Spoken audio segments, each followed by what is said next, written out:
you so much for joining us today at Dell's Innovation Day. We had a great afternoon. And so we're ending up this great day with a fireside chat interview and conversation with you. And I hope that also after our conversation, some people have some questions for you.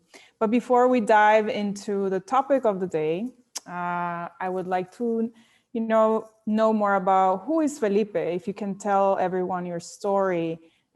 So instead of me introducing you, I would love for you to say, who is Felipe Sommer? Great, Claudia, thank you very much for having me. It's great to be here. Always like to be around Endeavor and their initiatives. So glad to be here. There are two people in the audience that I know, Vero, hi, and Freddy. How are you guys? So Freddy has a lot to do with what I'm going to talk about. We met at the time that I was studying Nearpod. So talking about me a little bit.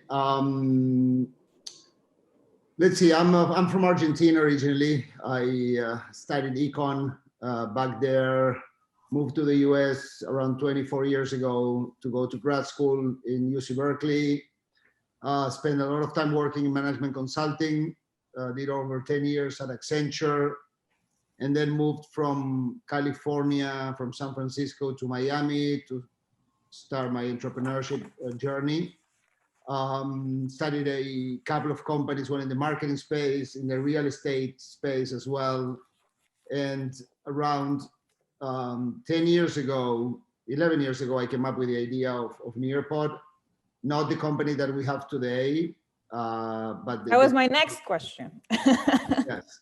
Now let's talk about Nearpod. A few things about me. I like to travel a lot. I've been in more than 60 countries. I really enjoy traveling. So this year has been really, really down for me. I'm a family guy. I have 3 boys, married, and really like to spend time with the family. I have a passion for entrepreneurship and for a lot of things. I'm a fairly passionate guy. When I get into something, I put a lot. And I want to think of myself as somebody with common sense. Like, I have points of view, but if you explain something to me with good arguments, I mean, I don't have an issue changing my point of view, and I try to be fair to me and to others when I do anything. So that's, I mean, should I continue? Or yes. You ask me that was perfect. So now let's talk about Nearpod. So when you first had your initial vision about Nearpod, what was the problem you and your co-founders identified in the market that you were trying to solve? So I always had an idea of doing something in education. Actually, I drove cross country with my wife and the kids from San Francisco to Miami back in 2004. And I was telling my wife how I had this idea of going back to school, do a PhD or something. I knew that I wanted to do something in education.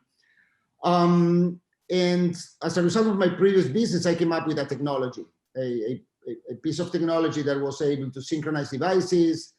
It was very cool. And then I realized that education was one of the industries that had not been disrupted, that was still boring. I remember that I had a slide in my deck that I showed in black and white, all the students really boring, and then the same slide in color.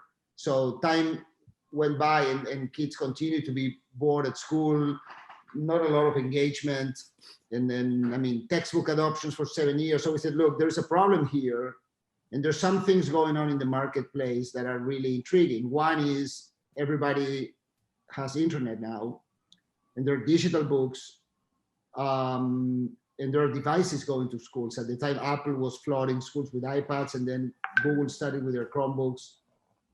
So I said, wow, what we have could be really, really interesting to disrupt the classroom and really be a game changer for education. Some of that, the aspects of changing the game were, I mean, more than anything, the 100% participation. Like, we've all been to school and only 1 or 2 kids raise their hands, especially in elementary school, and only one answers a question from the teacher. Nearpod allowed teachers to generate not only a different type of engagement, but also like almost full participation.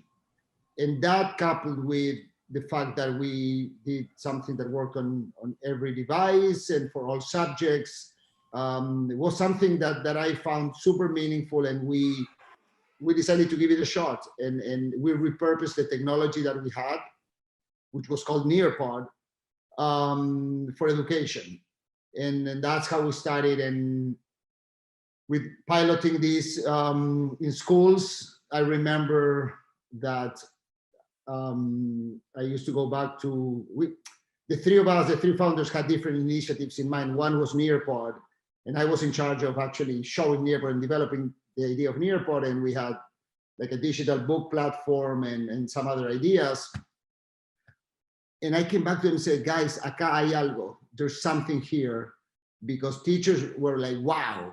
I mean, I showed them something that they could use with any device, and that could not be just using apps that they could find in the App Store and not control, but just using a tool that could allow them to teach their content in mobile devices in a very engaging way.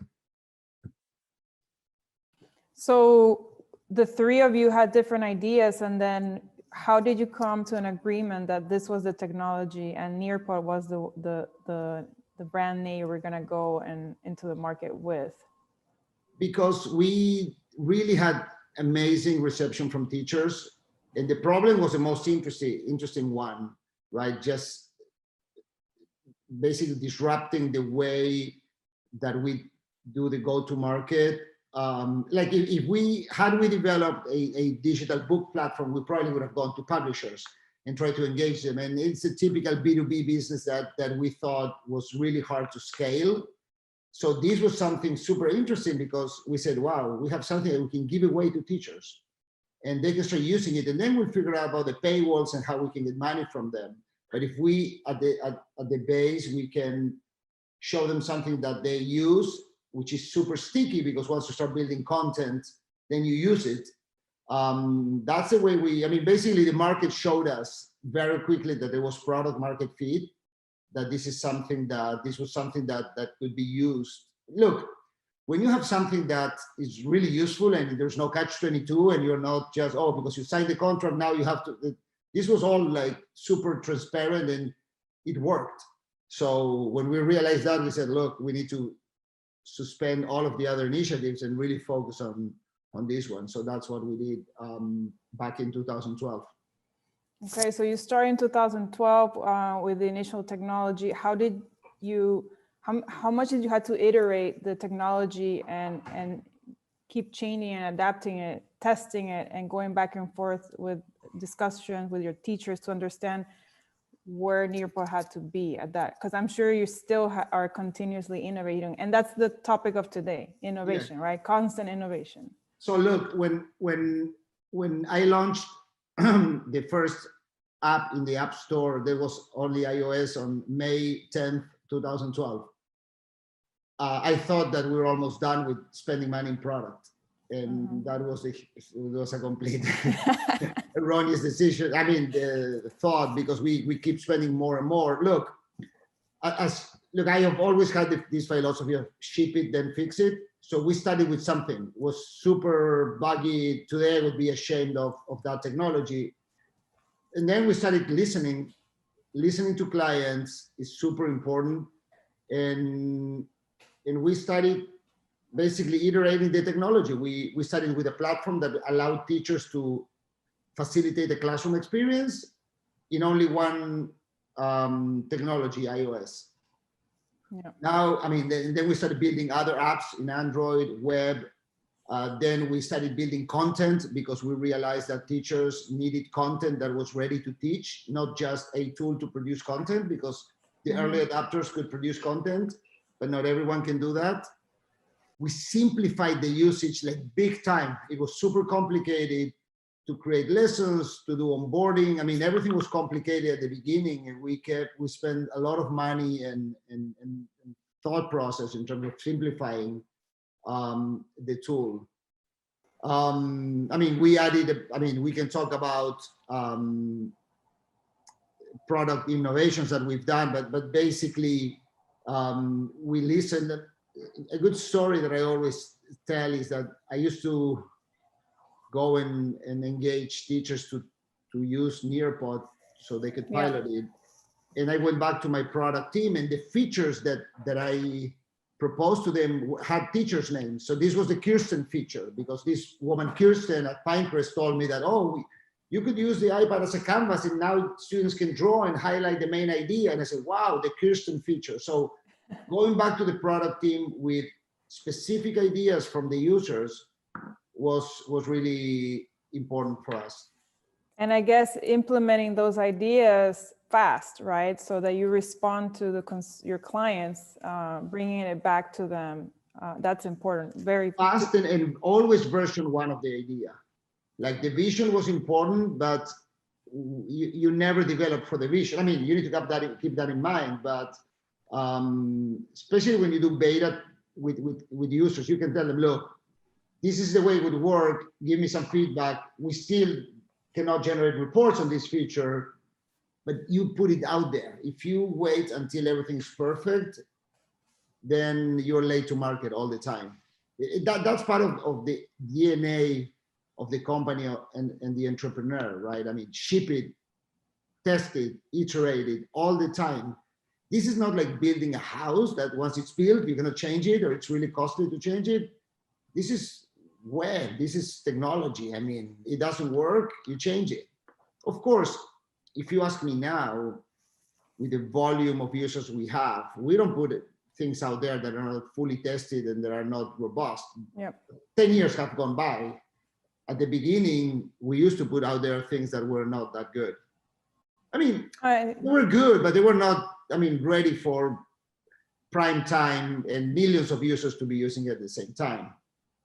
Yes, and I think something that we've never done was improvise the reliability of the tool. So I wouldn't put something out there so it breaks and nobody can use it. I'd rather have somebody use a feature that is sort of not great, but it works, rather than having something amazing that breaks. Yeah, and I think today part of the discussion was, you know, how important it is to have product market fit when developing your products and going to market. And for most of the entrepreneurs in this call, what advice would you give them from those learnings of 10 years? Well, when at that stage, the way that I describe it, I like to use analogies for everything because that helps me understand what I'm talking about. So you need to put together something that customers start buying, and then you find a repetitive process, and then to scale, what you need is money. It's like putting fuel to the fire, right? You have a small fire, it's going, people like it. Now I need a lot of gas so the fire becomes really big. That's what I explained in some of the initial fundraising meetings. I was in charge of explaining, look, this is the funnel, this is how it works. 3 teachers use it, they talk to the principal, we call the principal, then we put this proposal in front, they use, and that proved. I mean, I didn't know, I had no idea, but we found a pattern, and then that's when we said, look, clients, teachers are going to buy this, we just need more salespeople to scale it. So that's the way that I think about. I mean, don't start spending money on things that are not proven. And I'm not saying you need to have like a lot of data to prove it, but you need to have some sort of proof. Sometimes it's about gut feeling, right? I mean, if you feel it, it might be good, even if you don't have a lot of data, but you need to have some evidence, whether it's anecdotal or data driven, you need to have some evidence that what you're going to spend, it will stick. And that is when you have product market fit.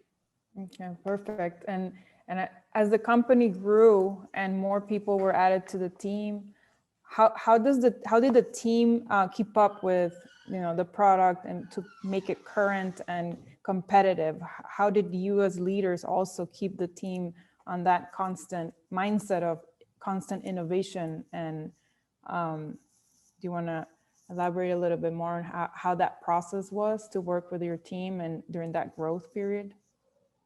So there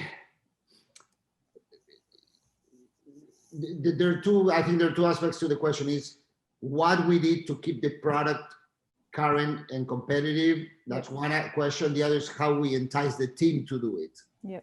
So, I mean, we kept adding every release cycle more functionality.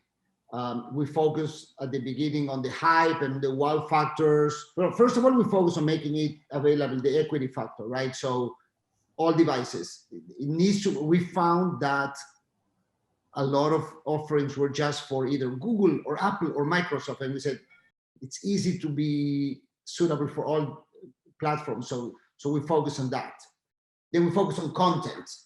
Then we focus on flashy features. Then once we start having traction at the district levels, we started working on admin tools. So then we bought Vocabulary, which is this company that we bought and gave us a complete different approach in terms of culturally relevant content that was super important at the time. Then we added services to the offering, so customer success. Now, you cannot say people just be innovative, right? This is like just be good. It doesn't work like that. You need to show the culture needs to drive that innovation.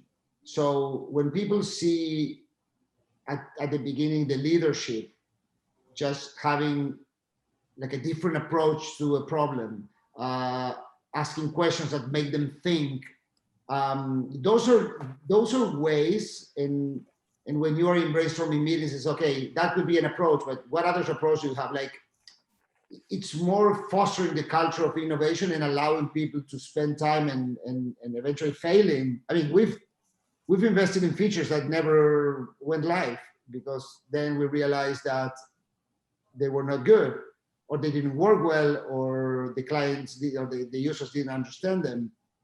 But you don't penalize people for that. Even, I mean, the contrary, you basically, I think it's a cultural aspect where you sort of, you show yourself as somebody who's thinking outside the box and who's, but again, it's not always about the weird approach to something. That could be pragmatic, right? It's the right thing to do given all the information you have. And creating the space within the organization so that innovation can arise, right? And people can feel comfortable sharing their ideas. So then on a more abstract level, what do you consider innovation to be?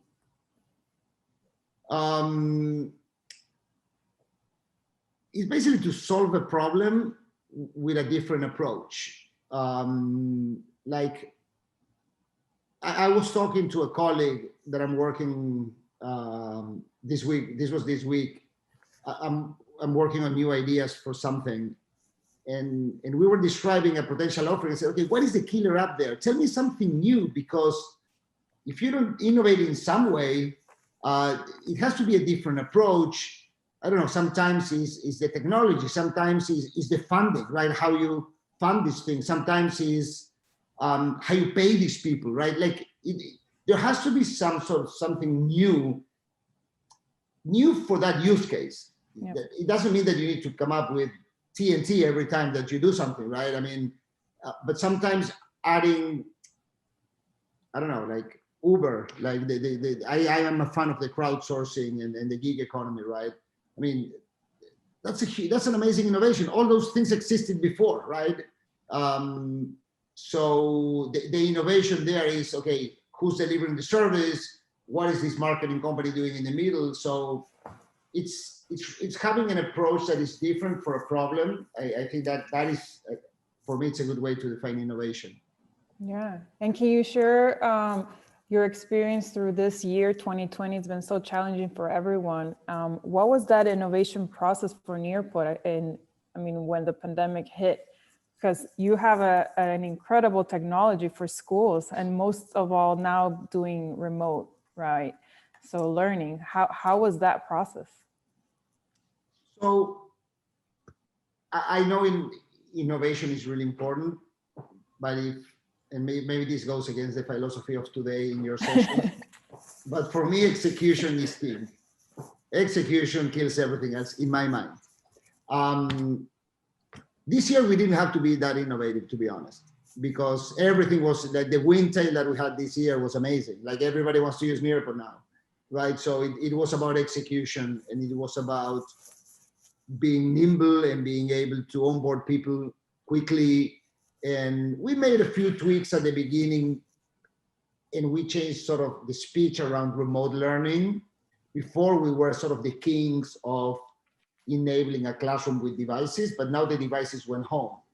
Yeah. So for us, it was sort of seamless, right? So we hit that point hard. We made some, I don't know, like that's one detail, right? We had, in Nearpod, you have two ways of using the technology in a synchronized way, where I but I push content to every device and then I get feedback.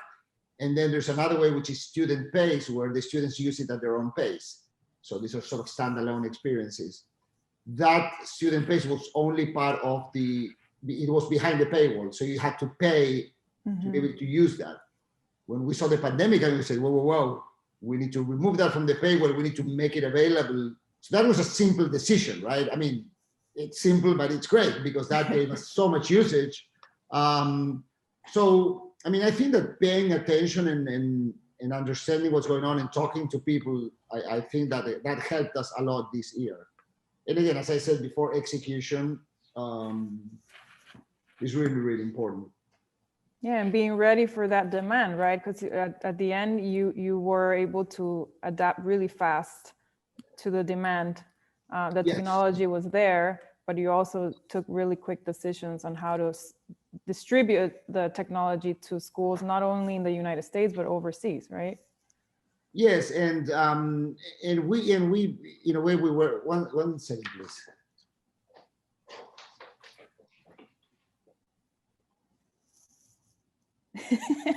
Okay, we have a 1 minute break. No, I'm kidding. So if you don't know Nearpod, I would advise everyone. Sorry, guys. Sorry, I had a situation here. Now I'm back.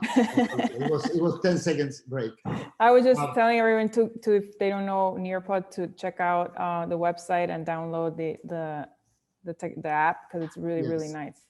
So I think we were ready. We had a great technology, but also we had processes in place. We had a good management team. I mean, at the beginning, some of my friends would say, "Oh, you were really lucky." I don't know if we call this lucky, right? We were here, we were investing. I was convinced that people were going to use devices, like there was a one-to-one situation in education for many years. I didn't know we're going to sort of fast forward so quickly because of the pandemic.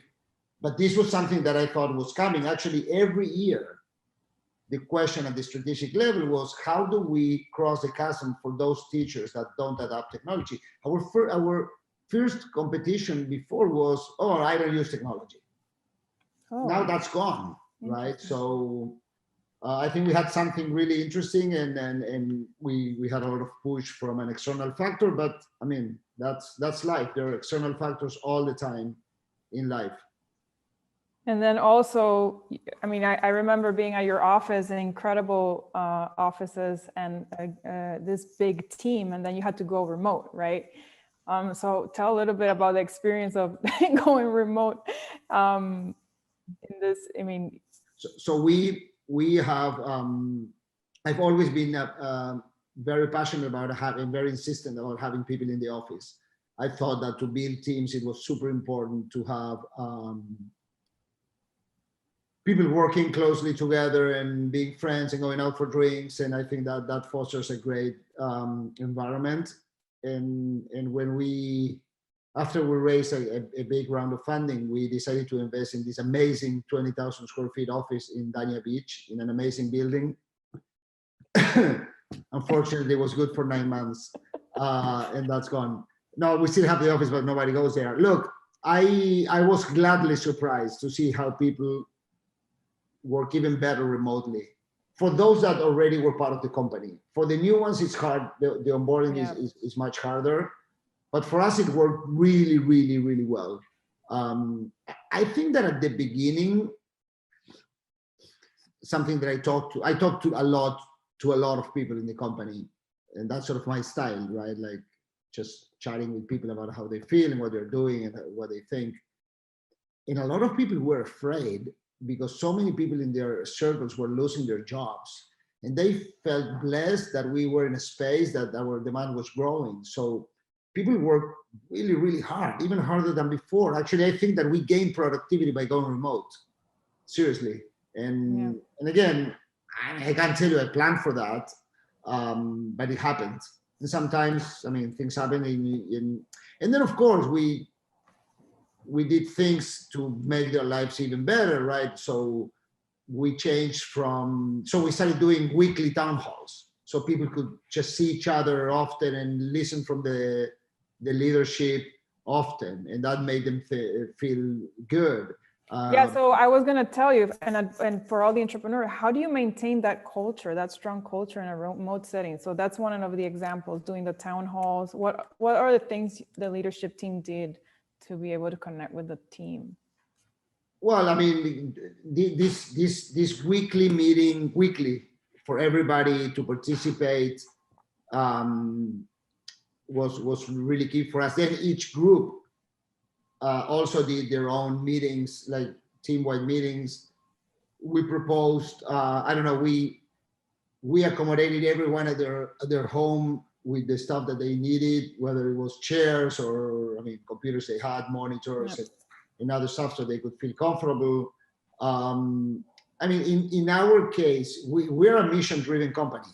A lot of people who work at Nearpod could make more money working somewhere else.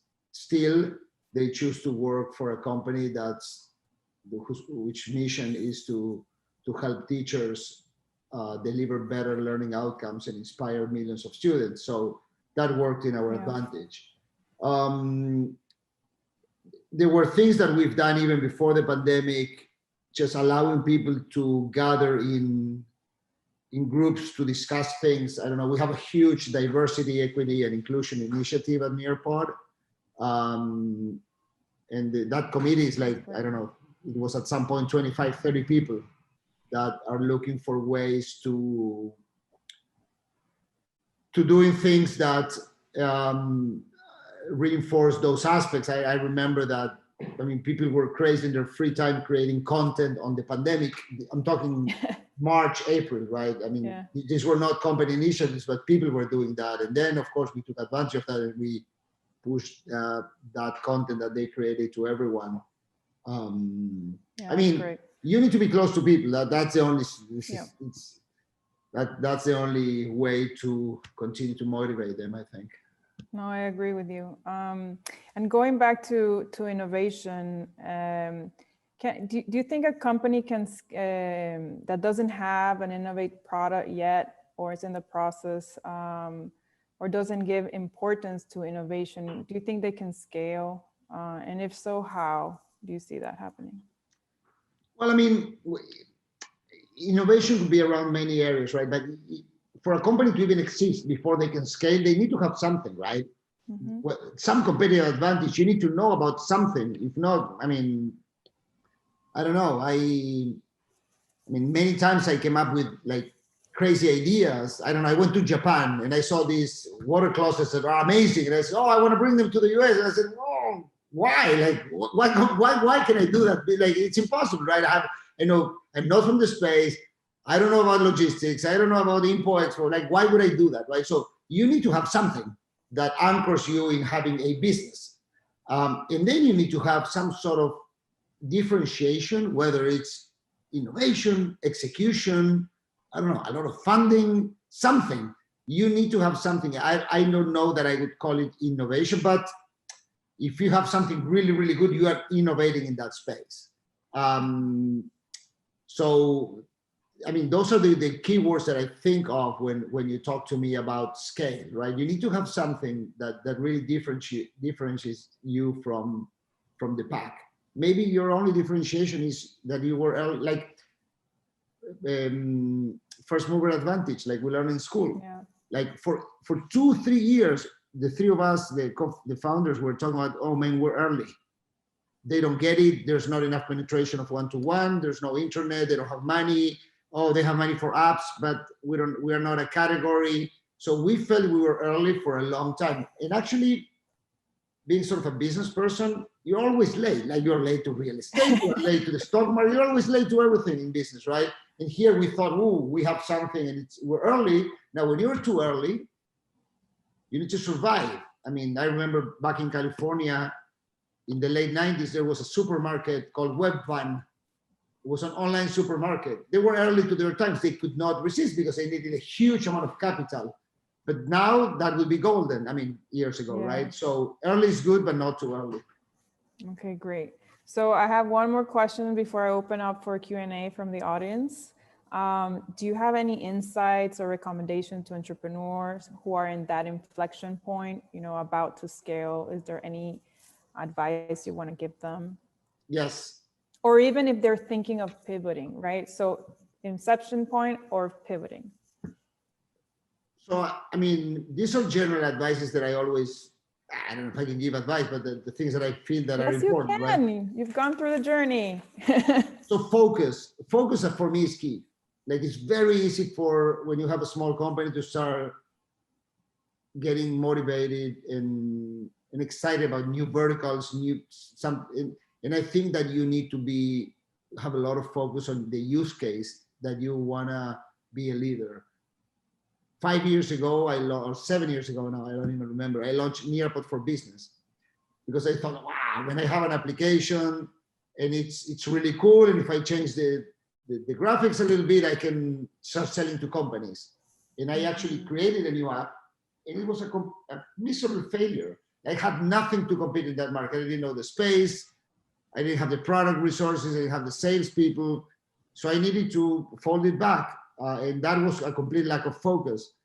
We have been thinking about other use cases. So we've been really focused on US K-12.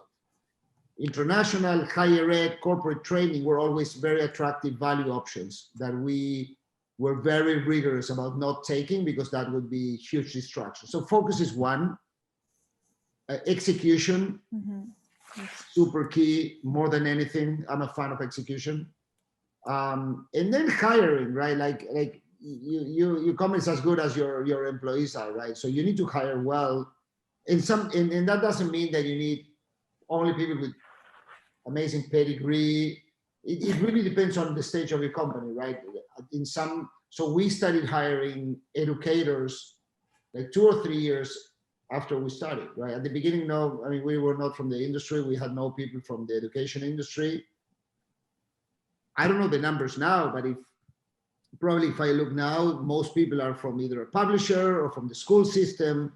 I would say that 90% of the hires that we do today have relevant education experience, and that was completely the opposite at the beginning. So the hiring good people, I think it's the most important thing. No, I completely agree. And also I'm sure having the passion to be a part of such a great mission, right? That's so important because at the end, the culture is built when a team, they all believe what they're all doing, right? That you're all building together something. So that's really great. So I would like to open up for questions from the audience. If you have any questions for Felipe, please just take off your mic or put on your mic, sorry, or type the question on the chat. Don't be shy. Ready? I could talk if you want. I'll ask him a simple question about funding. When did you secure funding, and was it post, pre, or as soon as you found the market fit?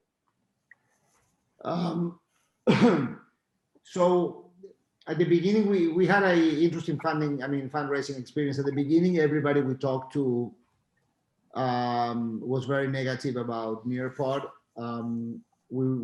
That was pre-product market fit, I would say. And we were not able to raise any money. We started the company in Florida. Then we decided to reallocate Guido to California. And we started talking to impact funds. We raised a seed round that gave us the energy and the funds to product to prove product market fit. And then from there it was, I wouldn't say easy, but we had good experience. I mean, after that, we raised a big Series A, and then we raised a Series B with a private equity fund. And since then, we haven't raised, I mean, the last acquisition we've done was through debt. So we haven't raised money. Look, I would say that to raise a Series A, you need to be able to say what I mentioned before about the fuel. Like, you need to have something that you can say, look, if I invest, and sometimes this happens with digital marketing, right? You prove that, okay, if you invest money in Facebook, you can have this return. And when you can prove that and you do it several times, then you can, if you had a lot of money, you can put it there because you can actually create a big fire. So I think that going to a VC with something that you can show how, if with more money, you can replicate something that is working today. So I have one salesperson. If you give me money, I will have 10 of them. Of course, not with the same productivity day one, but they will, even how salespeople gain productivity over time is something that you need to be able to prove. So then the whole model needs to work out. And at that point, then, I mean, there's a lot of capital out there looking for good entrepreneurs and good ideas. So when people cannot raise money, I tend to think that it's more on the company than on the funds, right? The money exists out there, but sometimes it's hard when you don't have what you need. Okay. Or how are you pitching, right? Because at the end, you might have a good product, but you're just not pitching it properly. Mm-hmm. Yes, but I think that if you, sometimes when you, look, when you have something that is good and it works, even if you panic in the pitch and you do a really bad job, they will call you back if you have something solid.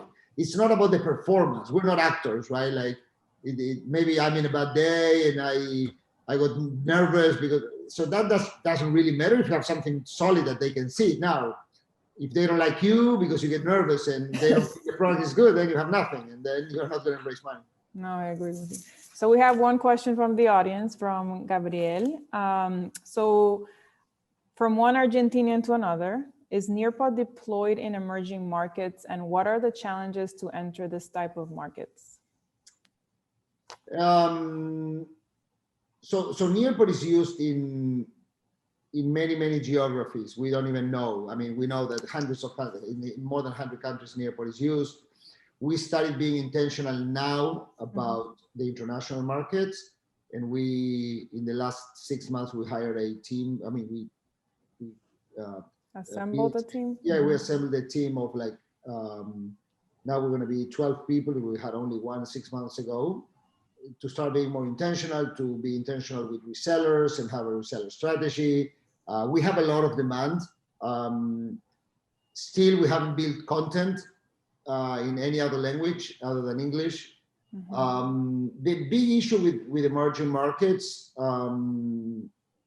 is the device availability. I mean, EdTech has taken off first here, but there's a lot. I mean, we have a lot of usage in United Arab Emirates and in Australia, in UK, in Brazil, in Mexico, in Singapore, in Hong Kong.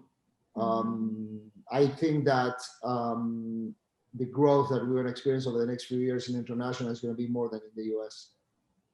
Because in the US, we have a lot of penetration now. And internationally, we are very, very nascent. And at the end, the technology is being used in the content is in English. Are you exploring of translating to Spanish or another language? Yes. Sometimes it's more localization more than translation. Okay. Because when you talk to public schools, like for English schools or international schools, I think we have a good amount of content that can be used, and actually they use that content. For public schools in, I don't know, Mexico, which is a big market, you need to basically create that curriculum. It's not about translating what we have here. Yep. That's a huge endeavor. Not this endeavor, endeavor. But we're exploring it, and there's some new initiatives that I think will deliver great value. Yeah. Okay, great. I think we could take a couple of more questions and we can end the day a little early. Anybody else? Yes, I have a question. Felipe, with the virtual learning now, since April, in the public system, we saw a lot of training for the kids, a lot of training for the parents. And when the school started, it's like doing some social listening in the Miami-Dade public county pages. We see that at the end of the day, the teachers were not very techy. Most of them, they didn't know how to do a Zoom or share the screen or put the students on mute. How do you tackle that challenge from Nearpod? What is your strategy from that perspective? Did you find the same challenge? Does it vary by market? Is it the same in private schools and in public schools? How do you see that? Gracias, Vero. So teachers have a lot of issues with technology and with teaching in a different environment, in the same way that we all have it. These are human beings that have issues with this situation. So professional development is something that was super important before the pandemic, and now it's even more important, because professional development is basically teachers adapting and modernizing their teaching strategies based on what's new. That still exists, but now we're adding the complex of the remote experience, the technology, not only technology. I have an 11-year-old kid. Yesterday he was telling me, I'd rather go to school. I get too distracted. I go into YouTube and everything all the time when I'm looking at the computer, and I can cheat, right? So even my 11-year-old was telling me that. So it's really, really hard. What we're doing is that we are offering more and more training. We beefed up our professional services team to deliver better onboarding, more trainings. We created a lot of materials. I think that that's across the board. Clearly, public schools, I think they're struggling more, although most of our business is in public schools. We have private schools, but like 80% is public. So and it really changes by market, but I'm not sure like what the different tiers are, and I don't know if California is better than Texas or Florida. But that what you've touched on, Vero, is something that it's a struggle. It's and it will take time. It will take time for teachers to adapt to the new reality. Do you have some teachers, the more techy teachers maybe being influencers or leading other teachers, or do you have some opinion leaders or among them? Look, even before the pandemic, I implemented in some schools what I call the Nearpod Geek Squad. So basically I train kids to do tech support to teachers. Right. So yes, that's great. Like teachers that are more tech savvy. Disruptive. Yeah. Teachers that are more tech savvy, I think that they help other teachers. But that's at the center of this problem, right? How teachers can adapt and have dynamics. Because think about the fact that you've been teaching for 15 years and now you have your routine and your techniques of what jokes to make and how to engage kids and what you do when somebody's looking the other side. Now everything changed, right? So you need to come up with your new techniques and just get experience in a new environment. So I think it will take time, but it is an issue, yes. Yeah, it makes sense. So to me, I want to be mindful of everybody's time since we started early. If we do have any other questions, one more. I have one question. That's great. Okay. Yep. How are you? Thank you so much for taking the time to talk to us. So my question is kind of aligned with Freddie's question before. So a lot of entrepreneurs, and this is a lot of what we see with Endeavor, a lot of entrepreneurs by standard believe that they have to raise money, right? That for whatever company they're building, they have to raise money. So, and I personally believe that that's not necessarily the case. And I believe, I understand you believe the same thing, and correct me if I'm wrong. So what would be your suggestion for entrepreneurs who believe that they need to raise money, or which are the cases in which you believe that the entrepreneur does not necessarily? Well, how are you, Juan Pablo? Good. I think that raising money is not a religion, right? It's not that, I mean, you need to do it. Like, first of all, you need to come up with a need and then say, oh, that need is through money. If you, for whatever reason, create a product and you can start selling it and you can finance yourself with client money, don't raise any money.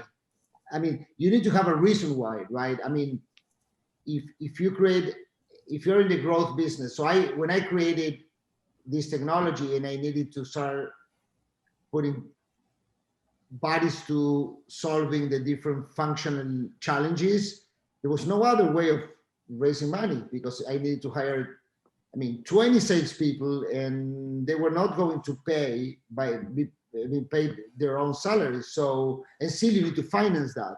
So I would say that you don't start by raising money and then you see what do you use the money for, but you start by saying, okay, what do I need to scale the business?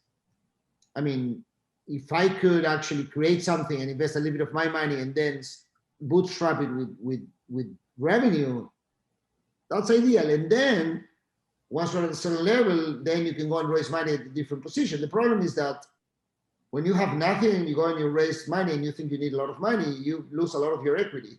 Yeah. And that could be a problem. But again, it really depends on, like, I don't have the same opinion that I had 10 years ago.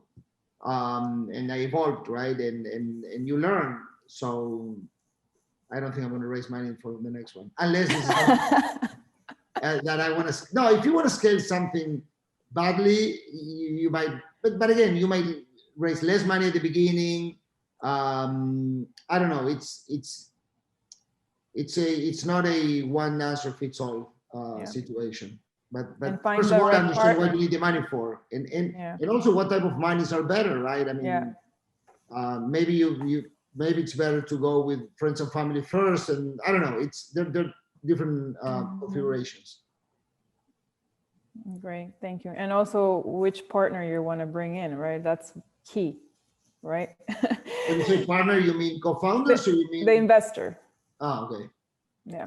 Yes, you need to do your due diligence. I talk to a lot of people who I have conversation about the people that are going to invest in their companies, and sometimes I have one of my friends who's now a VC. He sometimes connects me with people that he's going to invest because they want to prove that he's a good investor to have in his cap table. So I basically talk to them about my experience with that investor. Mm-hmm. So yes, you need to do, due diligence of everything is super important. Okay, great. Well, thank you so much, Felipe. Any last advice to everyone on this call before we wrap it up? You have to work very, very hard. At the end of the day, there's no luck. You have to work hard. There's no free lunch.